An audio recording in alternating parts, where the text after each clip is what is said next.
alternative experience. The alternative experience. The alternative experience.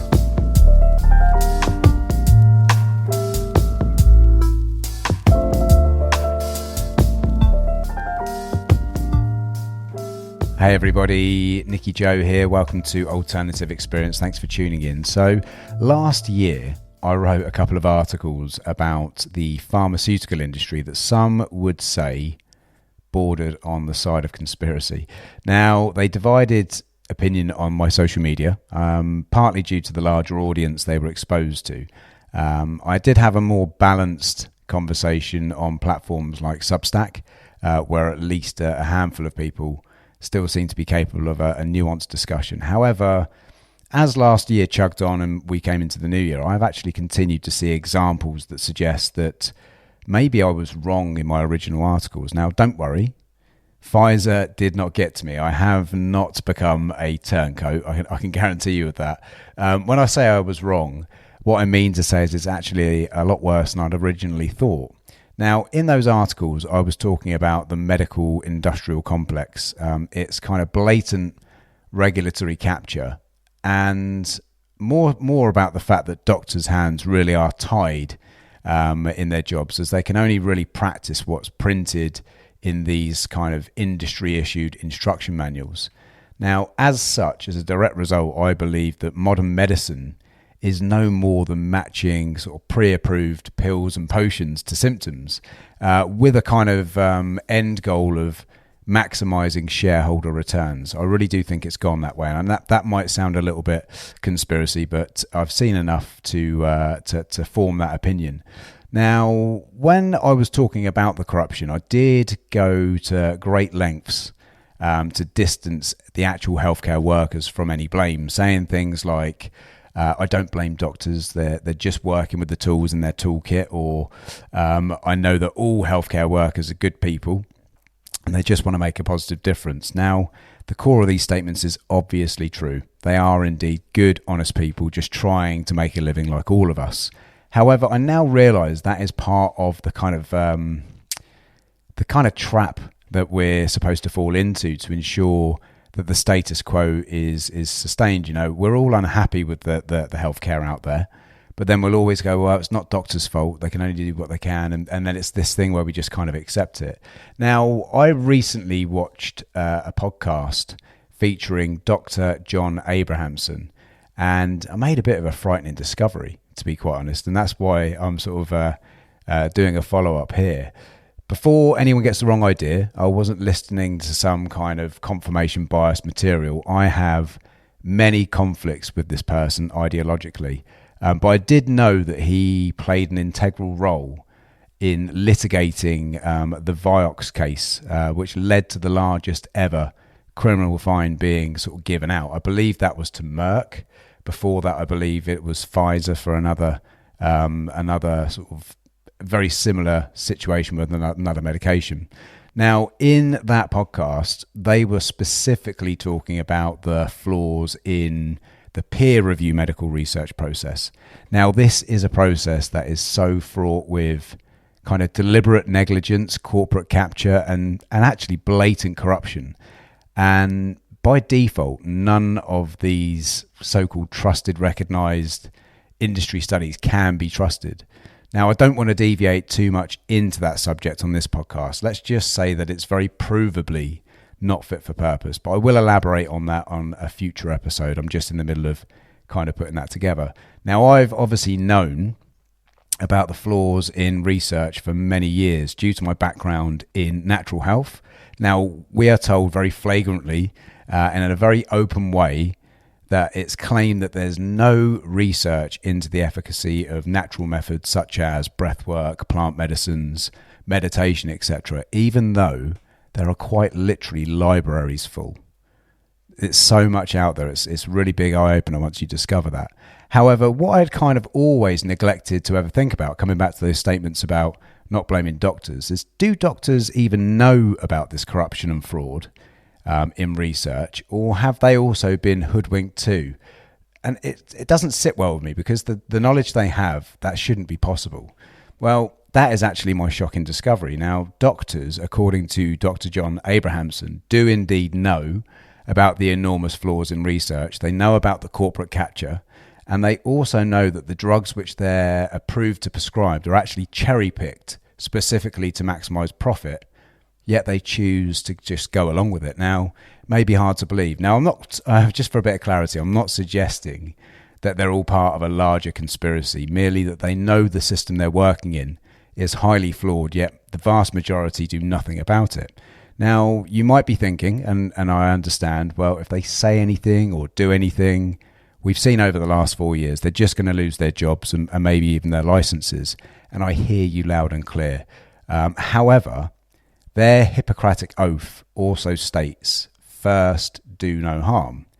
If all doctors were simply just working under this oath, then by default, they would all currently be standing up and demanding change. And as a result, I can assure you, the industry would change quite rapidly. It's all about the numbers. If they all stood up together, it would change. But let's play devil's advocate. Let's say even if they don't know, the way that I look at it, it's their job to find out, and their senses should be telling them that something's not right. I'm going to give you an example. So let's say as a child, I knew my calling and I went to medical school, did my 10, 14 years, whatever it is, and I was now working in the industry as a doctor. I can assure you, no matter what, and no matter how rigid the guidelines, I would see it as my duty to keep on top of any research that was relevant to my field. So if I was a GP, I would want to know all I could about nutrition, optimized minerals, vitamins, and I wouldn't have stopped there. I would also feel it was my duty to know everything that I could about simple lifestyle changes and modalities, techniques like breathwork, meditation, because they don't rely upon medication. With that approach, I'm going to stay within the rigid guidelines set out by my employer, only prescribing what I'm allowed to at the times when I need to, while at the same time I would also be upholding that oath. Now, how do I know this? How do I know I didn't go to medical school? That wasn't my path. How do I know that would happen? Well, that's exactly what I do now. I'm literally up into all hours of the night reading into specific areas that come up with my clients. I love it. I really enjoy it. Now, granted, I did realise my true calling way too late for me to go to medical school and gain that badge of honour, the MD or PhD. But that has afforded me a lot more wiggle room with the treatment protocols that I research and in turn recommend. And what I'm seeing is an enormous, measurable improvement with every single client I've actually helped. Now, that's obviously partly due to the fact that I don't use this symptom management approach. Rather, I focus completely on identifying the root causes, but also due to the fact that I am completely free from that kind of industry indoctrination and also the risk of losing my license. So to the ordinary person, what I have said so far may seem a little bit harsh, a little bit unreasonable. Doctors are already completely overworked. How do I expect them to keep on top of all of this research that's out there? That is a real conversation that definitely need to be had. Obviously, it's no secret healthcare industries around the world are clearly, and in my opinion, probably very deliberately under-resourced. But that's also where people like myself could come into the equation. If our modalities could be recognised in line with the research that confirms them, we could easily help to reduce the burden. We would reduce the levels of people coming to see their doctors for common illnesses, imbalances, acute illness, nervous system imbalance, digestive issues, sleep problems, depression, stress, those kinds of things. And that alone would really help the healthcare industry from a resource point of view, from a traffic point of view. However, this would go even further. As I go on about all the time, by dealing with many of these common illnesses early on, people won't suffer as much in their later years. So if they're healthy and balanced in their middle years, their health is going to be a lot better in later life. Now, that is common sense. But it's never going to happen all of the time. Our healthcare is run specifically for the benefit of shareholders. Now, for anybody that doesn't understand, whether you believe in conspiracies or not, the pharmaceutical industry is the largest subscription model on the planet. You've got SSRIs, statins, you've got, opioids, you've got all of these these medications which people rely upon, diabetes medications, it's a subscription model, okay? And they're not going to let go of that cash cow easily. Either the population of 7.8 billion people need to insist upon it to change, or all doctors need to do it from within. Now, that brings me to another area that kind of perplexes me with doctors. Due to their encyclopedic knowledge of the human body, doctors really should know that the current system can never work. And the very health of their patients and the population is the only indicator that I need to prove my point. No matter how overworked they are, if they're truly trained on the human body, it would be impossible for them not to see these problems. Now, I'm certified in advanced anatomy and physiology, the gut-brain connection, the nervous system, and as such, I have actually built up a very detailed picture in my mind of how the human body works and how all these different systems work together. Now, when you have this understanding, quite literally, it's like finding the final piece to a jigsaw puzzle. It really does allow you to see a very clear path from any imbalance and its sort of resulting symptom.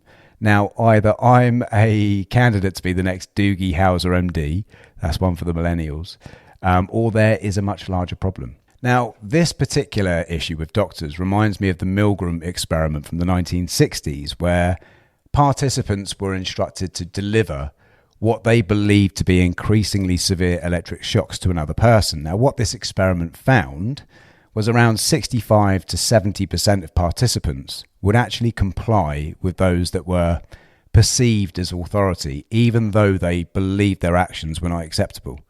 I don't think doctors are going out of their way to make us ill, but they're certainly ignoring all of their intuition and all of their basic training to continue willingly working in such a broken system.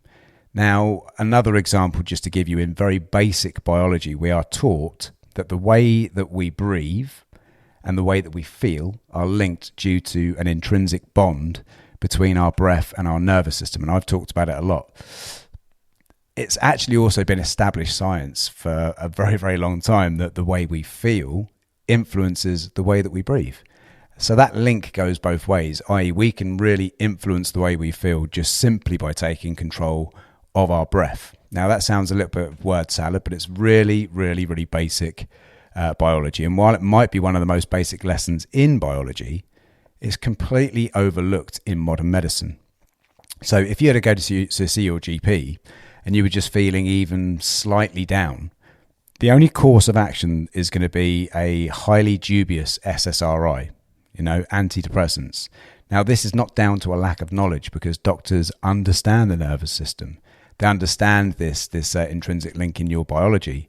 So why is it that 99% of cases it's going to be long-term medication that's the only path that's taken? To me, it's kind of akin to an electrical engineer doing their job with a bag of spoons rather than specialised toolkit, rather than a doctor sitting there and going, right, why are you feeling down? Let's get to the core of it. Here you go, here's a plaster for your broken arm. It's like symptom management. Now, there's many flaws to our current system, from ignoring avoidable yet serious health issues in younger years, such as obesity, heart disease, diabetes, right the way through to kind of deliberately ignoring and actually going as far as to vilifying proven natural modalities and lifestyle habits that are known to be highly effective. Our healthcare is not anything to do with the health of the population. It really has become this subscription model which is driving all of it, I think. But all of that said, I do believe there is hope. And the reason being is, in my practice, I'm finding that more and more people are waking up to this themselves. And as such, they're going out and seeking alternative ways to optimize their health and well-being. But it's important to understand businesses like mine are constantly under attack, from permanent shadow banning on social media, to the continuous erroneous claims that I've mentioned earlier about these approaches being snake oil or spiritual mumbo jumbo. It's these continuous and concerted attacks which only kind of validate everything that I've just stated above. Now, if there is no conspiracy against my industry, why is it that our approach, which is backed by libraries of real unmanipulated research, as well as thousands and thousands of years of anecdotal evidence, because we've been using these modalities for thousands of years, why do they continue to be attacked with such kind of coordinated and I suppose coordinated aggression is what I'd call it? But more importantly, why is the health of the population in such a bad way? And it's happening so quickly. I'll leave you all to contemplate that for yourselves. But as always, please feel free to comment. Let's get the conversation started. I hope you enjoyed the episode. As always, like, share all around your networks if you can. And actually, if you're listening on Apple or Spotify or one of those kind of platforms, please can you just take a moment to comment and give us a 5-star rating? It really does help us to get picked up by the algorithm. While I love the DMs and I appreciate some people don't want to be putting some of the stuff out there, it really does help better if we get comments and ratings on those platforms. It'll be greatly appreciated. But if you haven't as well already, please smash that subscribe button, and thank you for your company. See you next week.